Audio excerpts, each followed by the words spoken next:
Mr. Speaker, at this time I yield 5 minutes to my friend, my colleague, gentleman from Illinois, Mr. Emanuel. The gentleman from Illinois is recognized for 5 minutes. Mr. Speaker, we gather today to consider a question that is profoundly simple. Do we support the President's plan to further escalate America's involvement in Iraq or not? After 4 long, painful years in which we've seen so many young lives lost, are we now willing to put even more of our brave heroes in harm's way? Or will we acknowledge that the concurrent course is failing, that doubling down on the status quo while hoping for a better result would be foolish? There are those who oppose this resolution because they say it would hurt troops' morale. Hurt morale? Our leaders promised them they would be greeted as liberators. Instead, we've put them smack in the middle of a shooting gallery, policing someone else's civil war, backing an Iraqi government that refuses to stand up for itself. We sent our soldiers back time and again. We sent many of them without the life-saving equipment and armor they needed, and now they say this resolution would hurt troop morale? To suggest that more of the same just won't do. They've done their duty with courage and discipline. Now it's time for Congress to do its duty.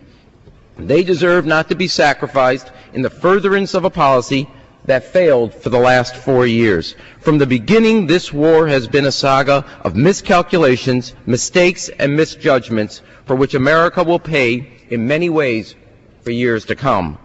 Let us not compound those bad judgments by ratifying another.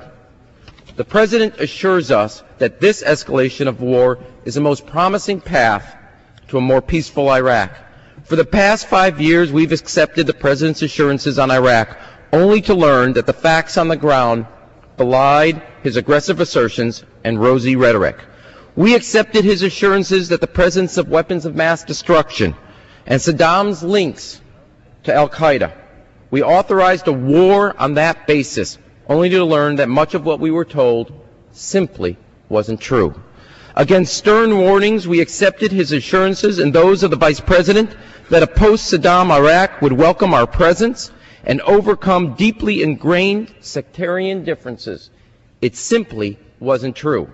We accepted their assurances when they told us General Shinseki was mistaken when he said we needed far more troops to stabilize Iraq than the administration planned, and that the costs of this war would be minimal. It simply wasn't true. We accepted their assurances when they told us the insurgency was in its last throes. It simply wasn't true. Each of the last 3 troop surges has been countered with a surge in violence. It is for that reason that a bipartisan group of House members and the American public oppose the 4th troop increase. More troops doing more of the same is not a policy. It is not a strategy. It is not a tactic.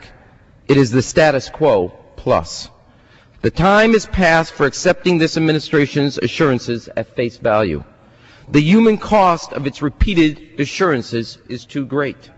Mr. Speaker, 3 years ago, I asked permission to establish a temporary memorial to the fallen in Iraq in Statutory Hall. The leadership at that time refused, so I began posting the pictures of the young soldiers we've lost outside my office. I've watched as that grim line of photo has grown past my doorway to fill the corridor. More than 3,000 dead. More than 20,000 wounded. When I walk by those photos, I see the purpose, I see the pride, and I see the promise in their young faces.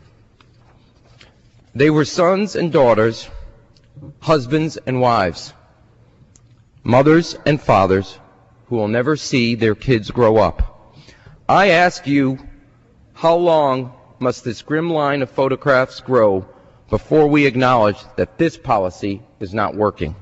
How many corridors must these memorials fill before we say, not on my watch? How many more lives must we lose? How many more hearts must be broken?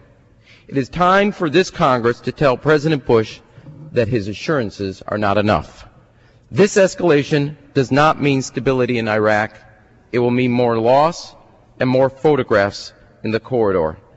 I urge you to vote yes on this resolution. I yield back the remainder of my time.